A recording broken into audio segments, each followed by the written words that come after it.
covering the Olympics and your news. This is a special News 2 update. Good evening, I'm Kelly Burns. NBC is taking a short break from the final day of its Olympic coverage. We'll get back to Atlanta in a few minutes, but first, here's a look at tonight's top stories. At this hour, Georgia police are searching for clues in a shooting attack on 2 Olympic security guards. The victims were leaving a restaurant when a gunman jumped out of the bushes and opened fire. One of the men was killed, the other's in the hospital tonight. Both are part of a National Guard unit assigned to the Summer Games. They were not on duty at the time of the attack. Investigators are looking for a white car that left the scene. Another Olympic security guard is still free tonight, almost a week after he became the lead suspect in the Centennial Park bombing. Richard Jewell's lawyer says he believes federal agents are starting to realize they're chasing the wrong man. The FBI collected hair samples and fingerprints from Jewell yesterday. Meantime, Atlanta is preparing for the Olympic closing ceremonies tonight. Mark Strassman looks back at 17 remarkable days.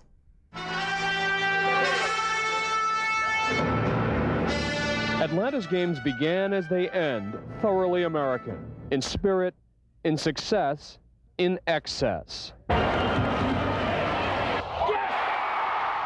Kerri Strug's heroics gave her self-glory and guaranteed her teammates the gold. Well, I would carry her to the fire just to give her the ultimate satisfaction, to enjoy that memorable moment of her life, to being with the other girls on the podium. Michael Johnson running for the line and into Olympic history. A new world record. He set a world record. He destroys his old record. Michael Johnson was as golden as his shoes. Amy Van Dyken led America's dominance in the pool. 35-year-old Carl Lewis. For Carl Lewis, a long jump for gold, but no relay. For Dan O'Brien, redemption. For Olympic legends Janet Evans and Jackie Joyner-Kersee, retirement.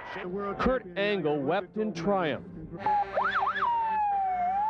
Very different tears for this disaster that turned a hero into a suspect.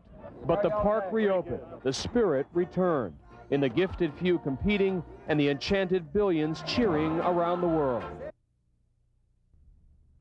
And that was Mark Strassman reporting. Investigators looking into the crash of TWA Flight 800 have just begun poring over a major piece of evidence. Officials report they have brought a large part of the 747's cockpit ashore. Investigators believe it holds clues that may explain why the jet exploded, but it will take time to sort through. They describe the wreckage as a mass of spaghetti-like wires, instruments, and other debris. 3 Miami men are thankful to be alive after a terrifying ordeal this weekend. They spent 17 hours adrift in the Gulf of Mexico after running into trouble on a scuba diving trip. Authorities say none of the men stayed in the boat. When they came back to the surface, it was gone. A Coast Guard helicopter finally found the men Saturday morning. They were suffering from exhaustion, dehydration, but are otherwise okay. Tom Rector has the forecast next. Stay with us.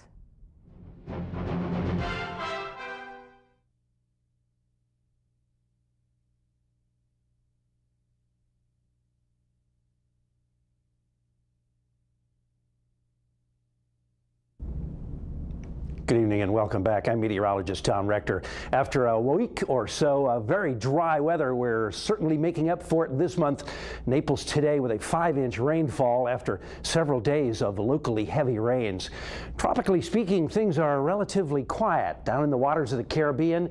A tropical wave advancing near Puerto Rico now, and one following it, still showing no signs of tropical development, but they are moving steadily in our direction and will influence our weather in the forecast.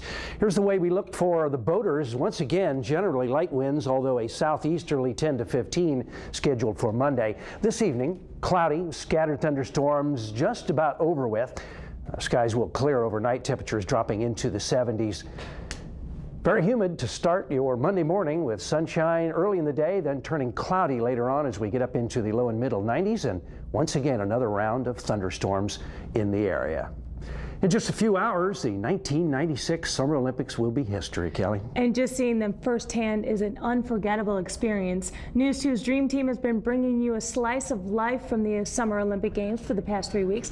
Tonight they filed their final report, a look back behind the scenes as they put together Southwest Florida's exclusive Olympic coverage direct from Atlanta. Don't miss it tonight after the Games. And thanks for joining us during NBC's Olympic coverage over the past 2 weeks. Keep it here for the latest local news, weather, and sports after closing ceremonies. Have a good night, everyone. Those stories and more tonight on News 2 at midnight after the Olympics.